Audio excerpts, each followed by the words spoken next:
Il est dense, ce documentaire, je me rends compte, qui manque peut-être un petit peu de structure aussi. Je sais pas ce que vous avez retenu de tout ça, mais j'espère que vous avez eu ce sentiment que dormir, c'est important.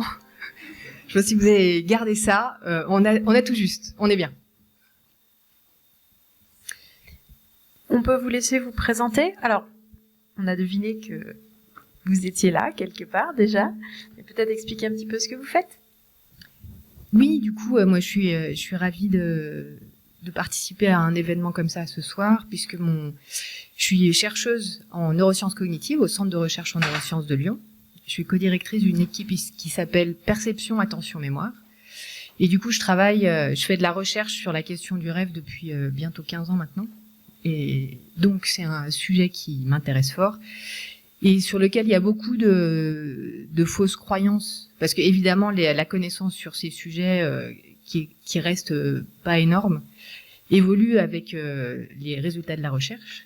Et du coup, on n'a pas forcément accès en temps réel aux résultats de la recherche. Et du coup, c'est toujours bien, c'est toujours important de réactualiser les informations pour qu'on reste pas avec des vieilles idées comme le fait qu'on rêve qu'en sommeil paradoxal, parce qu'on rêve tout au long de la nuit, par exemple.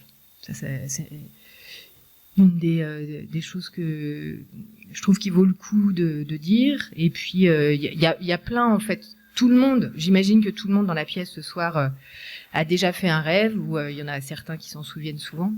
Et du coup, ceux qui ont cette chance-là mesurent combien c'est à la fois riche, déstabilisant, on a envie de mettre du sens dans ces affaires-là. C'est vraiment une expérience humaine qui est très présente. Et du coup, évidemment, ça me semble à moi très important d'essayer de mieux comprendre ce que ça représente, sa fonction éventuelle. Et voilà, du coup, bon, vous voyez qu'il y a beaucoup de choses qui sont faites. Il y a quelques chercheurs et chercheuses dans le monde qui travaillent sur le sujet, pas énormément. Du coup, la connaissance avance, mais il reste encore beaucoup de choses à comprendre. Donc, je serais ravie de répondre à vos questions si vous en avez par rapport au documentaire. Alors, je vais vous donner les micros pour les questions afin qu'on enregistre vos questions.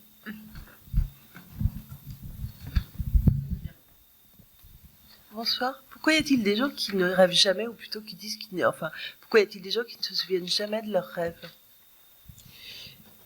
Oui, ça, c'est une bonne question. En tout cas, il y a effectivement une grande variabilité entre les gens. Et puis, une variabilité aussi chez les mêmes personnes. C'est-à-dire que le souvenir du rêve est un peu... il fait un peu ce qu'il veut.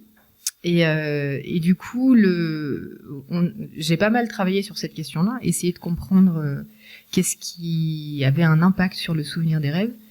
Et du coup, on a notamment essayé d'enregistrer l'activité cérébrale de gens qui se souvenaient souvent de leurs rêves et de gens qui s'en souvenaient rarement. Et on a réussi à comprendre quelques mécanismes. Mais c'est sous le contrôle de beaucoup de facteurs, en fait. Il y a beaucoup de facteurs qui ont un impact sur le souvenir du rêve. Et en premier, je pense qu'il est important de dire, c'est excessivement rare des gens qui n'ont jamais fait l'expérience du rêve. Donc, dire... Je me suis jamais souvenu d'un rêve, ça j'ai jamais entendu ça, je pense pas que ça existe. Des gens qui s'en souviennent rarement, oui, qui disent je rêve jamais sans y penser plus, oui, puis quand on creuse, en fait, quand on demande, ils disent bah oui, ça fait très longtemps ou ça fait plusieurs mois, mais passer des années sans se souvenir d'un rêve, c'est très rare, en fait, c'est très souvent un défaut d'attention sur la question du rêve, et quand on se met à faire attention, on se rend compte qu'il y a des matins où on se souvient d'un rêve. Après, il y a des différences. Il y a des gens qui s'en souviennent tous les matins. Et puis, il y a des gens, même s'ils font un carnet de rêve, ils s'en souviendront pas tous les matins. Donc, il y a des variabilités. C'est vraisemblablement pas une question de mémoire. C'est plutôt une question d'état du cerveau au moment du réveil. Puisque le cerveau endormi et le cerveau éveillé sont dans des états complètement différents. Et du coup, le souvenir du rêve peut se perdre dans la transition entre le sommeil et l'éveil. Donc nous, par exemple, on a mis en évidence que l'état du cerveau 5 minutes après le réveil est différent entre ceux qui s'en souviennent souvent et ceux qui s'en souviennent rarement, avec notamment les régions du cerveau qui sont impliquées dans la mémoire, qui sont plus connectées chez ceux qui s'en souviennent souvent que chez ceux qui s'en souviennent rarement. Et puis, on a aussi identifié des traits cognitifs et neurophysiologiques différents, avec un cerveau un peu plus réactif à son environnement, chez ceux qui s'en souviennent souvent, qui fait que, comme ils sont plus réactifs à l'environnement, quand ils sont endormis, ils auraient plus tendance à se réveiller au cours de leur sommeil. Et du coup, on a identifié qu'apparemment, il faut des éveils qui durent environ 2 minutes par rapport à 1 minute, donc c'est une toute petite différence. Cette minute de différence, apparemment, elle permet au cerveau de récupérer ses capacités de mémoire et d'encodage qui fait qu'on va pouvoir se souvenir et garder une trace du rêve. Si on s'est réveillé moins que ça, apparemment, le cerveau, il réussit pas à récupérer ses capacités d'encodage, de conscience, de mémoire. Et du coup, on s'en souvient pas. Mais ça, ne pas s'en souvenir ne veut pas dire qu'on n'a pas rêvé. Et du coup, dans l'état actuel des connaissances, quand on se réveille un matin sans souvenir de rêve, on n'est pas en mesure de savoir si c'est qu'il n'y a pas eu de rêve qui a été produit ou si on ne s'est pas souvenu du rêve. Et on mesure bien la difficulté de trancher sur cette question-là, puisqu'il y a certains matins, on se réveille, on n'a pas de souvenir de rêve, et puis dans la journée, à la faveur d'une image ou d'une sensation, d'une odeur, il y a tout un souvenir de rêve qui vous revient, dont vous n'aviez absolument pas conscience le matin. Donc c'est vraiment un système de mémoire qui a l'air d'être un peu différent du système de mémoire à l'éveil. Et donc il y a encore pas mal de choses à comprendre. Mais vraisemblablement, entre ceux qui s'en souviennent souvent et ceux qui s'en souviennent rarement, c'est plus une différence de mémorisation qu'une différence de production. Il y a peut-être aussi une différence de production, mais en tout cas, c'est sûr qu'il y a une différence de souvenir.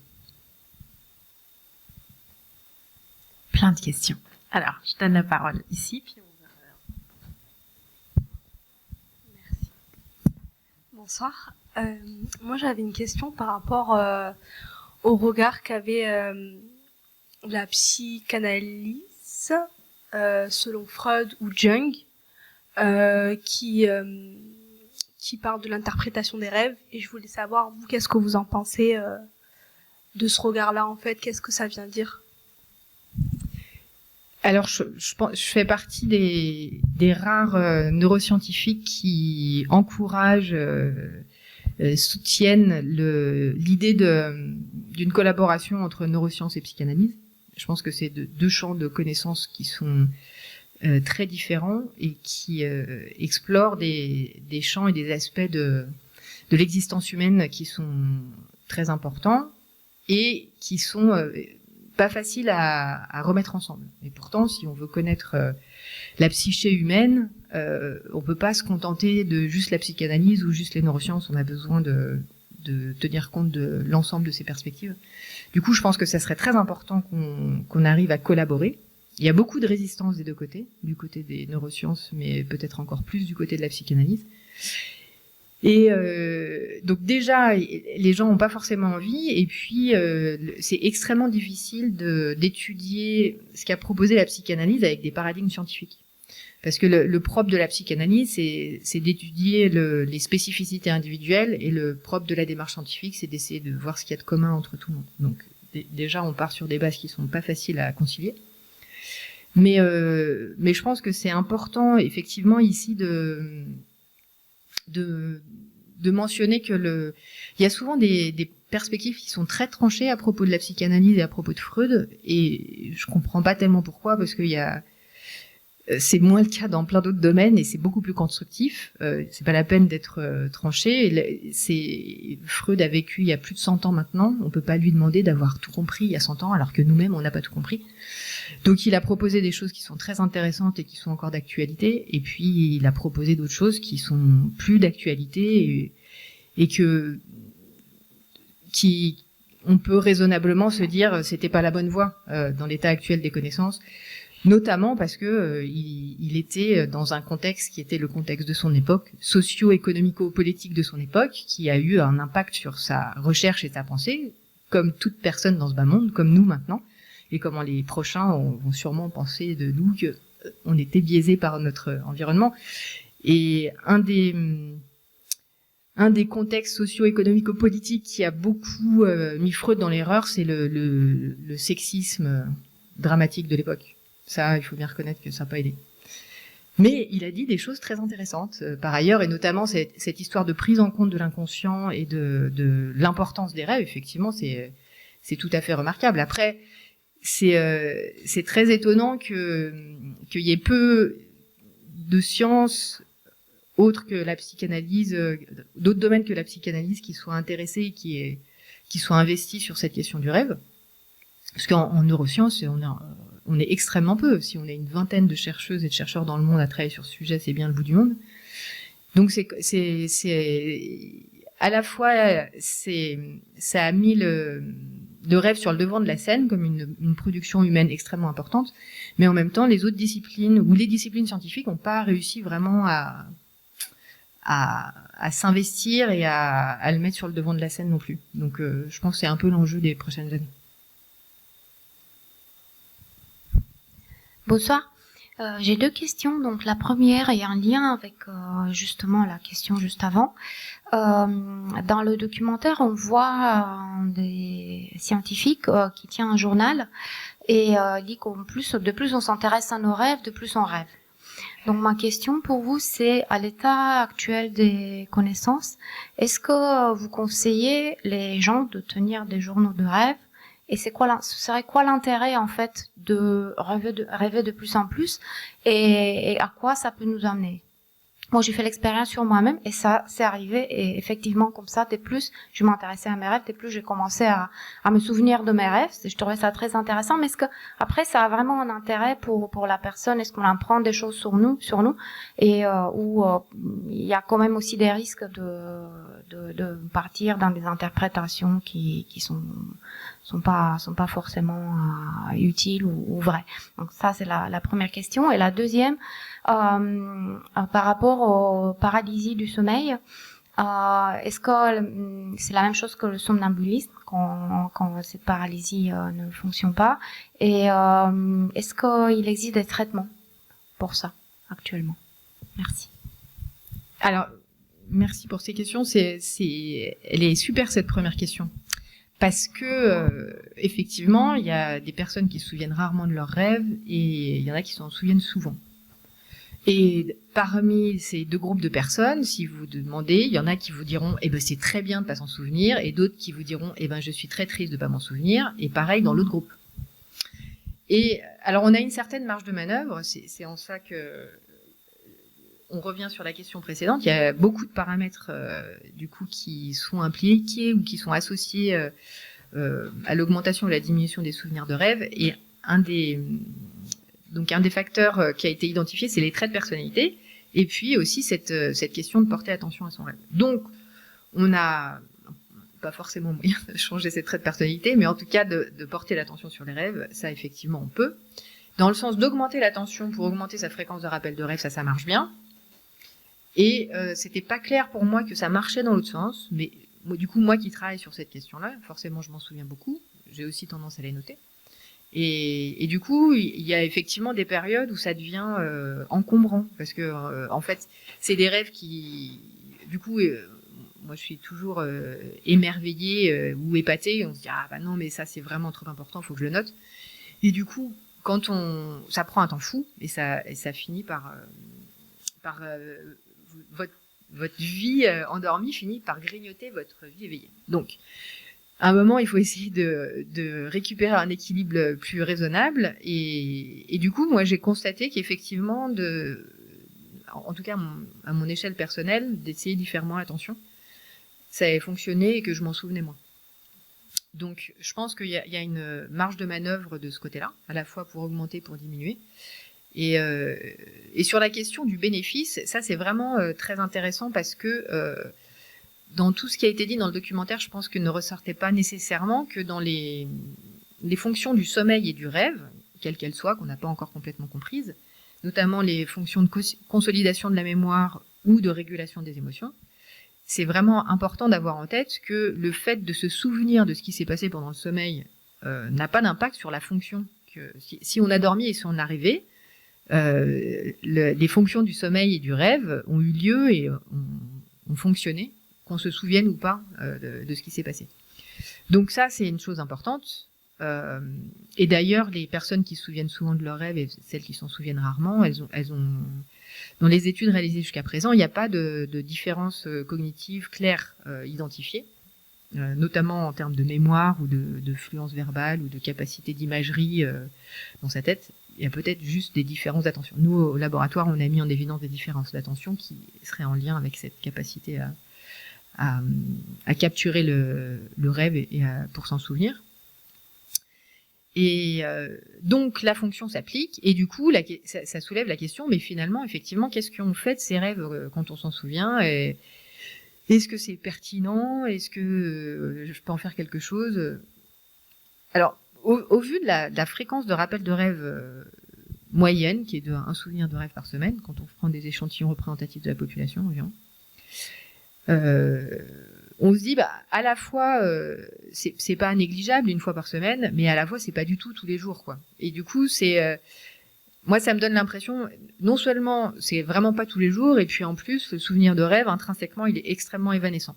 Donc, ça donne l'impression que c'est plutôt une trace de ce que le cerveau endormi a fait, qui était très important, très intéressant, mais que le cerveau éveillé n'a pas besoin de s'en souvenir pour que ça ait fonctionné. Et peut-être c'est un peu encombrant pour un cerveau éveillé, parce que autant vous souvenir que quand vous traversez la rue sans regarder, vous risquez de mourir, autant vous souvenir de votre rêve dans votre vie éveillée, c'est pas sûr que ça vous serve. Donc, de ce point de vue-là, on peut se dire, c'est pas vital, ou c'est pas ce côté-là du rêve qui est adaptatif, le fait de s'en souvenir. C'est le fait qu'il ait lieu. Pour autant, en fait, le rêve, il nous montre un petit peu le cerveau endormi. C'est un peu une fenêtre ouverte sur le travail du cerveau endormi. Et du coup, ça nous montre un petit peu les mécanismes, notamment de régulation émotionnelle. Moi, c'est l'hypothèse sur laquelle je travaille que je trouve la plus pertinente à propos des fonctions du sommeil et du rêve en tout cas. Ça a été bien montré que le sommeil joue un rôle dans la régulation des émotions. Et le contenu du rêve est très en accord, très compatible avec cette fonction. Puisque le sommeil joue un rôle dans la consolidation de la mémoire aussi, mais par contre, le contenu du rêve, il colle vraiment pas très bien avec cette fonction de consolidation de la mémoire. Parce que si le rêve traduisait une consolidation de la mémoire, on s'attendrait à ce que il y ait une répétition ou une revisualisation, par exemple, de ce qu'on a appris, une optimisation, quelque chose dans ce goût-là. Et le rêve, il fait jamais ça. Le rêve, il répète jamais exactement ce qui s'est passé à l'éveil. Tout le temps, il transforme, il mélange. Donc, le fait de transformer et de mélanger, ça a l'air d'être très bienvenu et opportun pour faire de la régulation émotionnelle. Donc, ça me semble une hypothèse intéressante et crédible, ce rôle du sommeil qui a été bien montré, mais surtout du rêve dans la régulation émotionnelle. Et de ce point de vue-là, ça semble effectivement intéressant de se pencher sur son rêve. Et pour moi, l'intérêt d'un souvenir de rêve, c'est il y a d'abord le côté poétique et puis extrêmement inspirant. C'est le meilleur cinéma auquel j'ai jamais assisté, parce que il y a une capacité de surprise et d'intensité d'émotion qui est tout à fait remarquable, autant négatif que positif. Donc déjà, c'est un spectacle, c'est beaucoup d'émotions. Et puis après, quand on se penche dessus, une fois par exemple, quand on est face à un rêve bizarre, où on comprend pas bien, ou qui défie un petit peu la pensée ou la logique de la vie éveillée, du coup, si par exemple vous racontez ça à quelqu'un, il va se dire, c'est n'importe quoi, je peux rien en faire, passons à autre chose. Mais vous, qui avez accès aux représentations du rêve, donc vous pouvez effectivement savoir que ce personnage-là, il ressemble étrangement à votre prof de maths de 4e, que l'escalier ressemble à l'escalier de votre maison de campagne.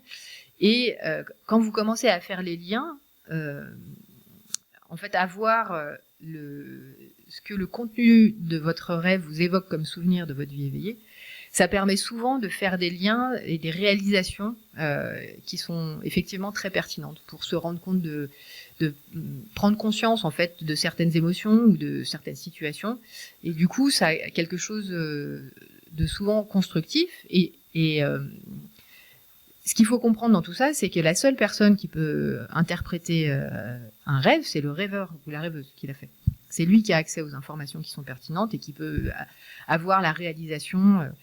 Et en faire quelque chose d'utile. Et du coup, c'est pour ça que c'est très utilisé en psychothérapie, pas que en psychanalyse, dont à peu près toutes les psychothérapies, les rêves sont utilisés, sont bienvenus. Il y a des méta-analyses qui ont été réalisées par des collègues qui ont montré que c'est intrinsèquement bénéfique parce que ça permet d'accéder plus rapidement aux préoccupations importantes dans la vie des personnes, et puis ça permet aussi de créer un lien de confiance et de voir l'évolution de la personne au cours de la psychothérapie. Ça a vraiment je sais pas si une voie royale vers l'inconscient, mais une voie royale en tout cas pour la régulation des émotions, pour essayer de travailler cette question-là. Et pour la paralysie du sommeil, c'est pas vraiment pareil que le somnambulisme. On a affaire dans les deux cas à des cerveaux qui sont moitié éveillés, moitié endormis. Le somnambulisme, c'est moitié éveillé, moitié endormi en sommeil lent. Et la paralysie du sommeil, c'est moitié endormi, moitié réveillé en sommeil paradoxal. Et en fait, la paralysie du sommeil, c'est le rêve lucide aussi. C'est moitié endormi, moitié éveillé. Mais c'est juste pas les mêmes moitiés qui sont endormies et pas les mêmes moitiés qui sont éveillées. Parce que comme Isabelle Arnulf le disait dans le documentaire, en fait, pendant le sommeil paradoxal, il y a une atonie musculaire totale. En fait, on a les muscles qui sont complètement flasques. Et du coup, cette paralysie du sommeil, elle arrive quand, en fait, on reprend conscience avant que le tonus musculaire est repris de manière normale. Donc, en fait, il y a le cerveau qui s'est réveillé avant le tronc cérébral qui gère la motricité. Et du coup, on a l'impression d'être paralysé. Et je pense qu'en termes expérientiels, c'est vraiment paniquant. Et donc, c'est important de savoir ce que c'est. Je pense qu'il y a des gens qui rapportent vraiment l'expérience d'avoir l'impression qu'ils vont mourir. Ou c'est vraiment paniquant. Mais du coup, ouais, c'est important à savoir. En général, ça passe en quelques minutes. Et ça vaut le coup de se concentrer sur sa respiration, d'essayer de penser à l'extrémité de ses membres. Alors, les facteurs, les causes et les prédispositions, je les connais pas bien. C'est pas mon domaine d'expertise. Disons que je suis pas médecin du sommeil. Je saurais pas vous répondre à ça.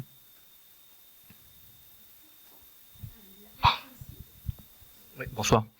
Alors moi, je m'étais intéressé récemment à la narcolepsie. Et alors, c'est peut-être subjectif de la part de ce médecin, mais il y avait un médecin qui avait des patients narcoleptiques qui avait l'impression que ces patients, parce qu'ils tombaient tout de suite en sommeil paradoxal, étaient plus créatifs que la moyenne, quoi. Alors, en référence à la fameuse anecdote du benzène, est-ce qu'il y a un lien qui peut être établi entre la créativité et l'activité cérébrale au niveau des rêves, et est-ce qu'il y a des travaux de recherche là-dessus ou pas, quoi? Oui, tout à fait. Les narcoleptiques sont plus créatifs, hein.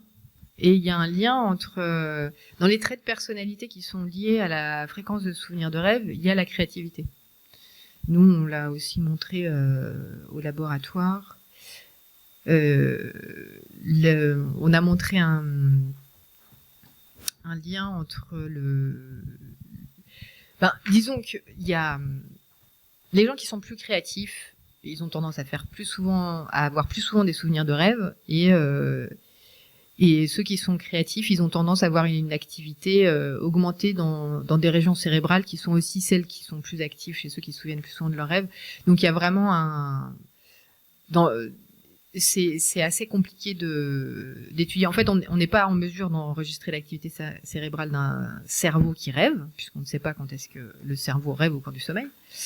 Mais dans l'état actuel des connaissances, il y a vraiment un lien clair entre créativité et rêve. Mais on n'est pas encore en mesure on est un petit peu limité par les méthodes et l'accès au rêve pour en dire plus précisément. Alors, une petite question là-bas, je vais vous inviter à venir la poser ici, parce que le fil est trop court. En attendant, j'en pose une petite. Est-ce que vous faites une différence entre rêve et cauchemar?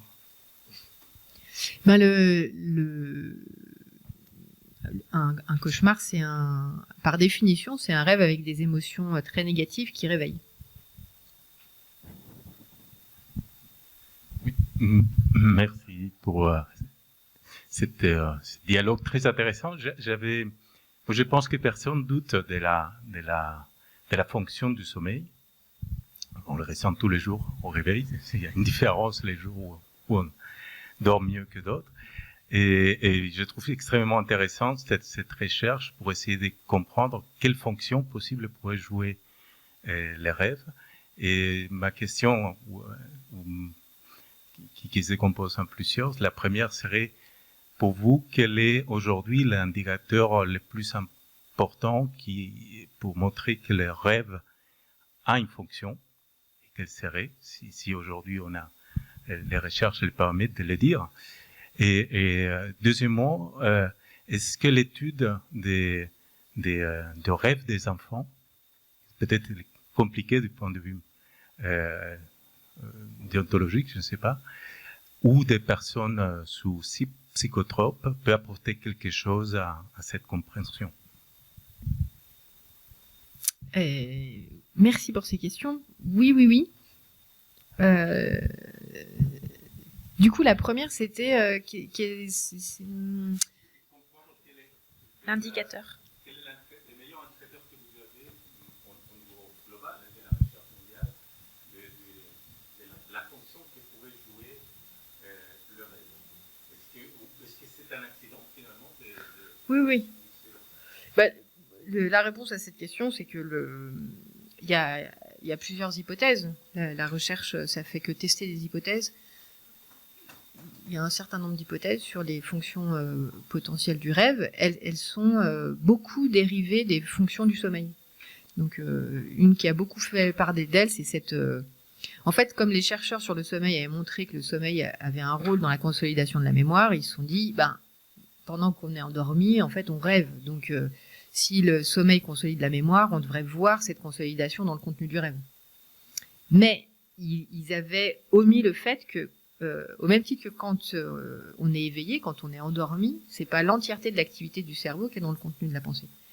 Et du coup, ça c'est un des écueils de la recherche scientifique dans un monde capitaliste, c'est que il y a beaucoup de chercheurs et de laboratoires qui ont testé cette hypothèse, de voir si en fait si on pouvait voir une répétition de quelque chose qu'on avait appris dans les rêves de la nuit suivante, pour voir si on avait finalement une représentation ou un indicateur de la consolidation de la mémoire dans le contenu du rêve. Ils ont tous échoué. Ils ont testé ça, mais pendant des décennies et des décennies. Et comme ils publiaient pas leurs résultats, comme c'était des résultats négatifs, ils continuaient à tester.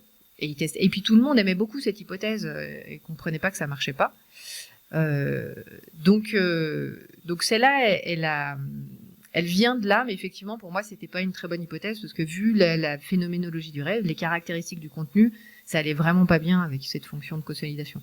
Par contre, l'hypothèse d'un rôle du rêve dans la régulation émotionnelle, ça, c'est une hypothèse que je trouve séduisante, parce que c'est petit 1 une fonction qui est capitale pour la survie de l'individu et pour la survie de l'espèce, et puis c'est une fonction dont on sait qu'elle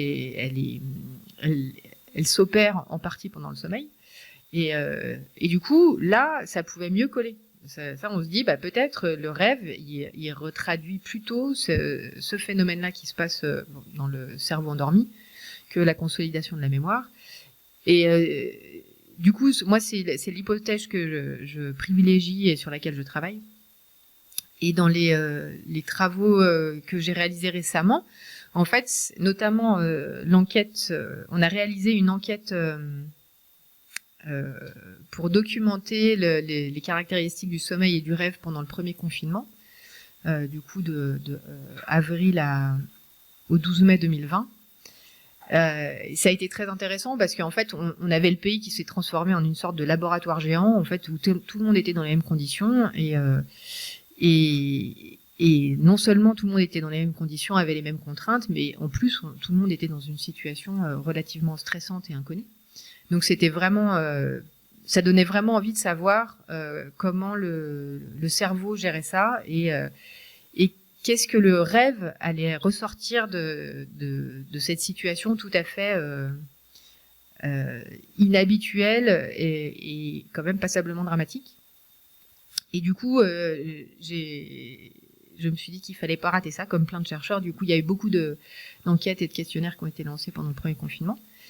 Et du coup, la lecture des quelques 3000 rêves du coup que j'ai reçus dans le cadre de cette enquête m'ont passablement renversé. Enfin, j'ai trouvé ça vraiment impressionnant.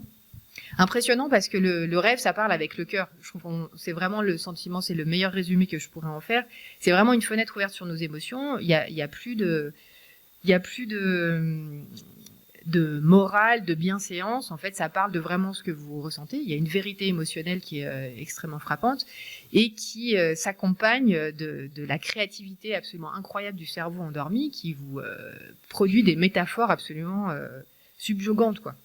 Et du coup, moi, quand j'ai lu tous ces rêves, je me suis dit qu'il fallait absolument les partager avec tout le monde, d'autant plus que quand j'ai lu les résultats de l'enquête, on sortait à peine du confinement, on était tous dans un état d'isolement total. En fait, on était interdits de partage avec ses congénères et de lire en fait toutes ces expériences qui parlaient de notre communauté d'humains et qui montraient qu'on avait tous vécu la même chose et qu'on avait un ressenti qui était très proche, très probablement. Enfin, c'est le sentiment que j'ai eu en lisant tous ces rêves. J'ai trouvé que c'était très important de les partager. Du coup, c'est pour ça que j'ai écrit un livre sur le sujet, dont l'objectif principal était de rendre accessibles tous ces rêves de Françaises et Français confinés. Je ne saurais que trop vous recommander de lire ça. C'est vraiment extrêmement émouvant et informatif. Et la lecture et l'analyse de ces rêves du premier confinement ont été très intéressants d'un point de vue de la recherche parce que ils ont mis en évidence différents mécanismes potentiels de régulation pendant le rêve, les mécanismes en fait utilisés par le rêve pour faire de la régulation. Et au vu de tous ces rêves qui ont été rapportés à cette époque-là, il semblerait qu'il y aurait d'abord une possibilité de régulation par un phénomène cathartique en fait d'exprimer littéralement en fait l'émotion que vous avez vécue au cours de la journée dans le contenu du rêve. Par exemple, au cours de la pandémie, il y avait des rêves qui simplement exprimaient, où le rêveur ou la rêveuse vivait j'ai peur de tomber malade, j'ai peur que quelqu'un de ma famille tombe malade. Donc c'était une expression littérale d'une peur qu'ils avaient à l'éveil. Et ça, on peut tout à fait imaginer que l'exprimer, ça permet de l'évacuer. Donc ça, c'est un premier processus que pourrait utiliser le rêve. Le deuxième processus, c'est un processus d'expression, mais qui pourrait être plus métaphorique, qui permettrait de mettre plus de distance, ou alors d'avoir une expression qui est encore plus intense. Mais dans les métaphores, souvent, ce qui se passe, c'est qu'il y a un potentiel de transformation qu'on envisage tout à fait être capable de permettre de prendre de la distance. Par exemple, dans un des rêves métaphoriques dont je me souviens, qui a été rapporté dans l'enquête, c'était un rêve dans lequel il y avait une attaque d'extraterrestres. Et la rêveuse avec des amis en fait se préparait à combattre les extraterrestres, ouvrait des étuis à violon, en sortait des mitraillettes et devait mettre des combinaisons de plongée avant de combattre, enfin face à l'ennemi. Et il y a un personnage dans le rêve qui demandait à un moment « Mais pourquoi il faut mettre des combinaisons de plongée ?» Et la rêveuse répondait « Bah pour pas être mouillée enfin !» Et bref, et apparemment il fallait les combinaisons de plongée pour lutter contre les extraterrestres. Là, c'est je trouve un très bel exemple je pense que ça fait on a très envie de faire le lien avec les masques à l'époque qui était assez, enfin, je sais pas si vous vous souvenez, hein, mais au début du confinement, les masques c'était pas très évoqué. Après, ça a été évoqué. Après, on disait c'était pas la peine. Enfin bref, c'était pas ce que c'est maintenant. Et en tout cas, et du coup, dans ce rêve métaphorique où du coup le virus est des extraterrestres, ce qui est intéressant, c'est que du coup, il y a tout plein de transformations. D'abord, la rêveuse d'abord elle combat en fait le virus et dans ce rêve-là, ils réussissent à gagner, je crois. Donc, on voit qu'il y a un ressenti émotionnel aussi qui était très fort dans ce rêve et qui permet ce déplacement en fait dans une autre situation, ça permet de voir autrement ou de proposer des solutions qui, même si elles sont pas réelles, je pense, participent à créer des perspectives. C'est l'intérêt du rêve, c'est que même si c'est pas possible dans la vie éveillée, ça laisse la possibilité d'entrevoir une résolution. On ne voit pas forcément que ce soit applicable dans la vie éveillée, mais on a envisagé une résolution. Donc cet aspect métaphorique de transformation, je pense, c'est un moteur très puissant de régulation émotionnelle pendant le rêve. Et puis le troisième mécanisme qu'on a mis en évidence, qui semble aussi très utile pour la régulation émotionnelle, c'est un phénomène de compensation. Ou dans une situation du coup de crise, avec beaucoup d'anxiété, de stress de manière aiguë, vraisemblablement, un des mécanismes qu'utilise le cerveau pour réguler et maintenir le système en bon état, c'est de compenser en créant des émotions extrêmement positives pendant le sommeil. Et on a constaté ça, c'était moins fréquent que des rêves qui devenaient plus négatifs pendant le confinement, mais il y a eu 7% des personnes qui ont rapporté faire des rêves plus positifs pendant le confinement. Et l'intensité des rêves positifs qui ont été rapportés était tout à fait spectaculaire, à tel point que moi, pendant très longtemps, je me suis dit qu'en fait, les émotions positives, c'était très difficile d'imaginer qu'elles puissent atteindre le même niveau d'intensité que les émotions négatives, notamment dans les rêves, parce que les cauchemars ça atteint des niveaux d'intensité absolument extrêmes, puisque vous vous réveillez, c'est le réveil qui vous sauve, en fait. Vous avez l'impression que si vous vous réveillez pas, vous allez mourir. Donc c'est vraiment d'une intensité incroyable, mais ces rêves positifs qui ont été rapportés pendant le confinement, ils sont tout à fait remarquables. Alors d'abord, il y a un des premiers exemples de positivité augmentée, c'est une fréquence des rêves érotiques qui était supérieure. En fait, le thème des rêves érotiques, c'est invité dans le top 5 des thèmes de rêves à cette époque-là, ce qui il est jamais aussi présent. En fait, des rêves érotiques, c'est typique.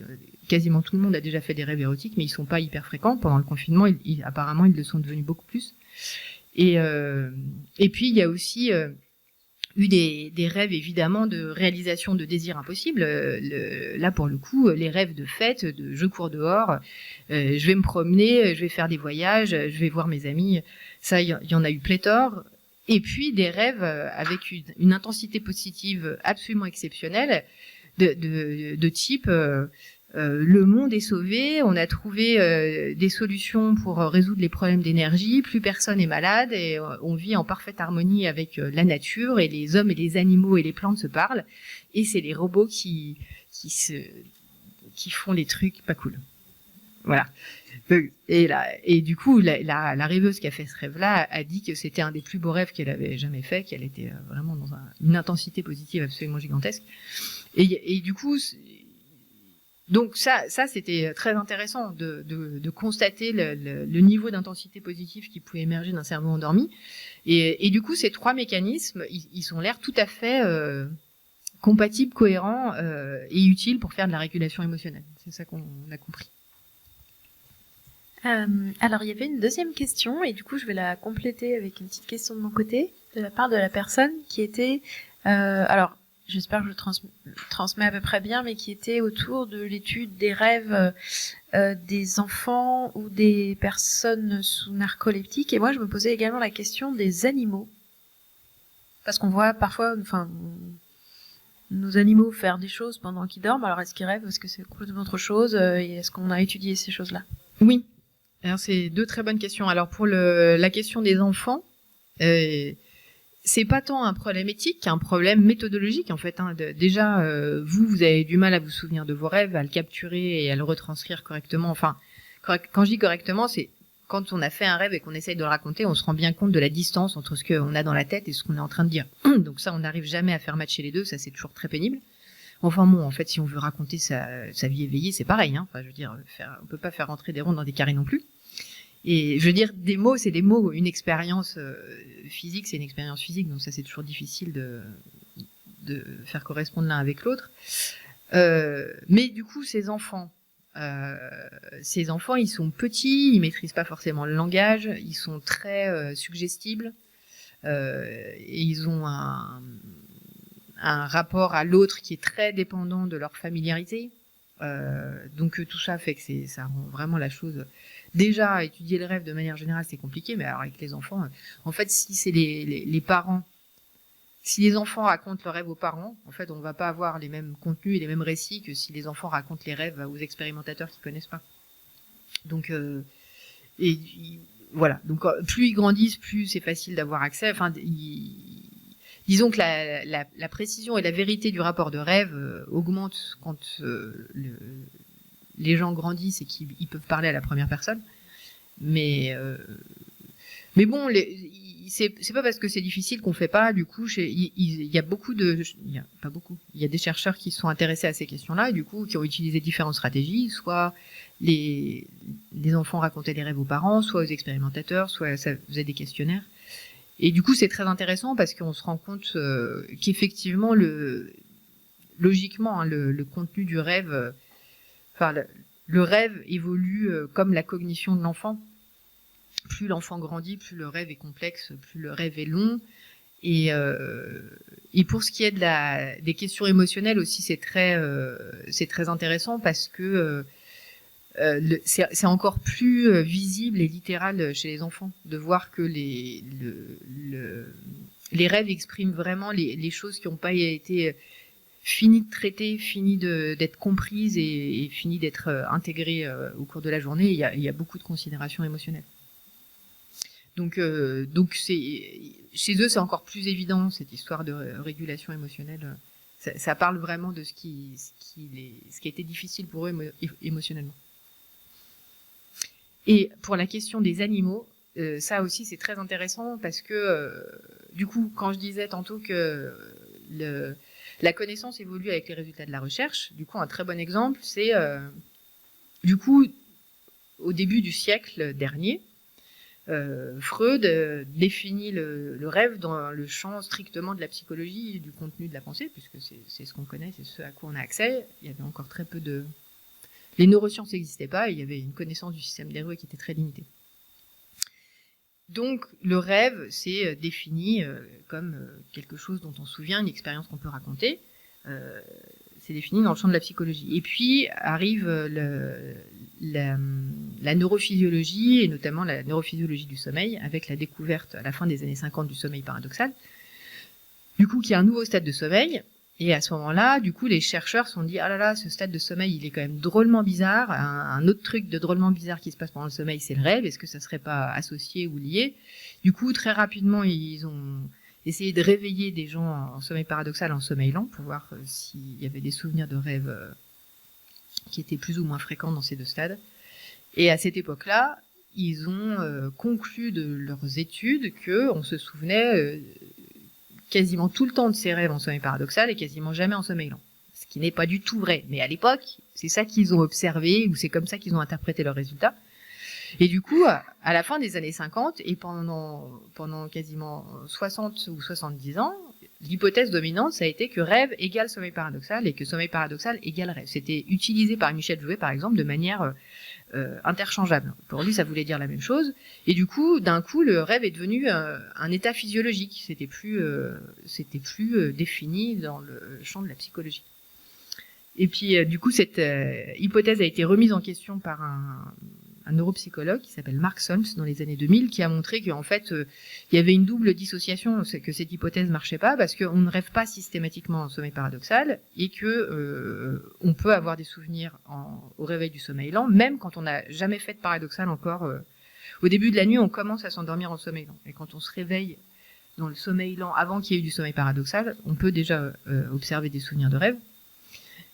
Et l'autre dissociation, c'est que quand vous avez des lésions cérébrales, quand pour une raison X ou Y, vous faites plus de sommeil paradoxal, vous vous souvenez quand même de vos rêves, et vous pouvez ne pas vous souvenir de vos rêves tout en faisant du sommeil paradoxal. Donc il y a vraiment des dissociations qui marchent pas du tout. Cette hypothèse, on rêve qu'en sommeil paradoxal, ne marche pas.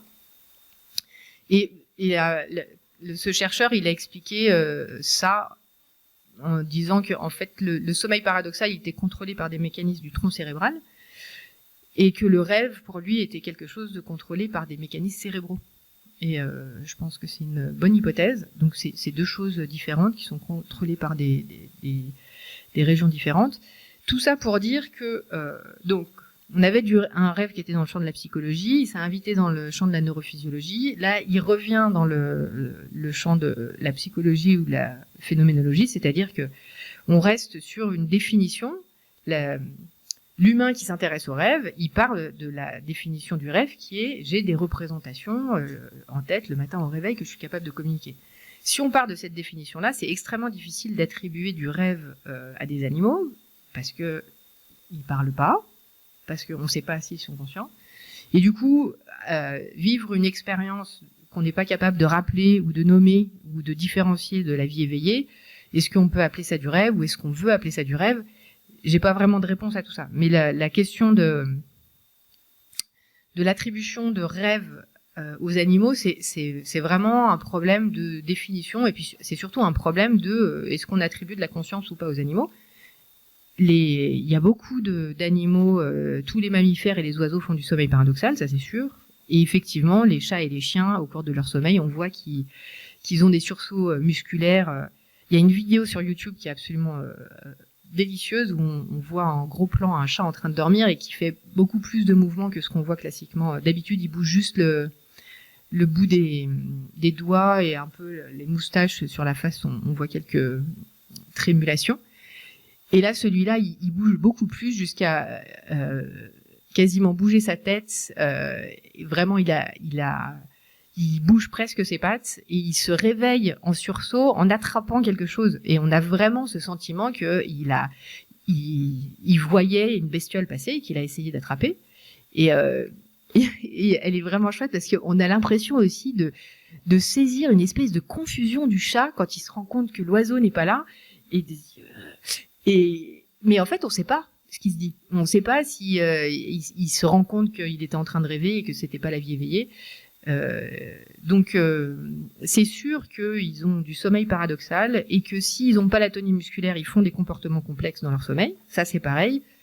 Est-ce qu'on peut appeler ça rêve ou pas? Je sais pas. Alors, on va prendre une dernière question, je pense. Je suis désolée. Alors, sachant que après, on pourra aller boire un coup et vous pourrez continuer vos échanges avec Perrine. Alors, du coup, je sais pas. Vas-y, choisis.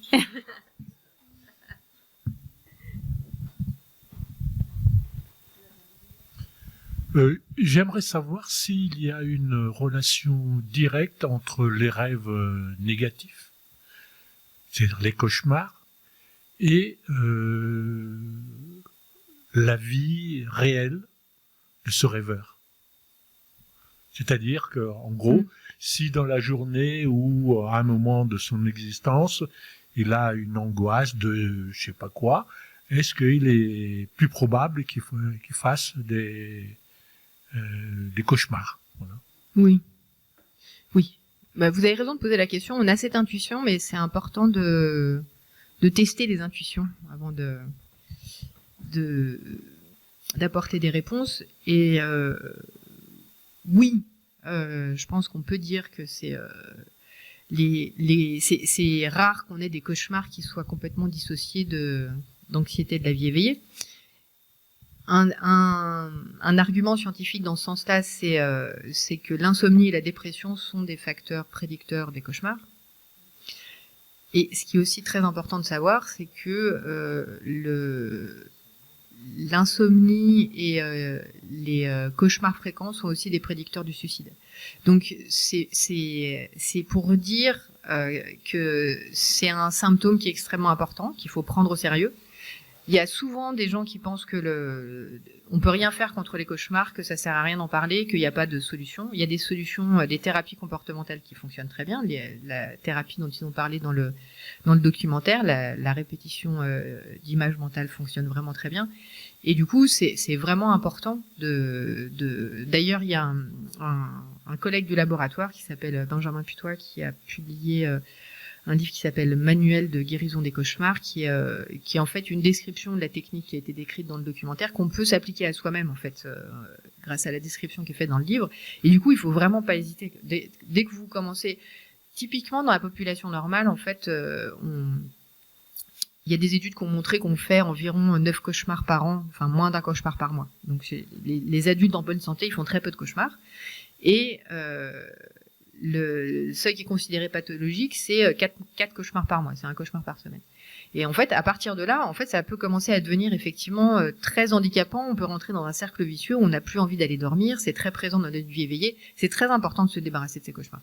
C'est possible. Donc ça, c'est vraiment une chose importante à savoir. Et un autre point peut-être à dire sur les cauchemars, c'est que du coup, dans cette hypothèse qui propose un rôle du rêve dans la régulation émotionnelle, en fait, ça dit que effectivement, en routine, quand le système fonctionne bien, en fait, le sommeil et le rêve réussissent à transformer, à changer, en fait, à trafiquer tout ça et faire que ça régule les émotions.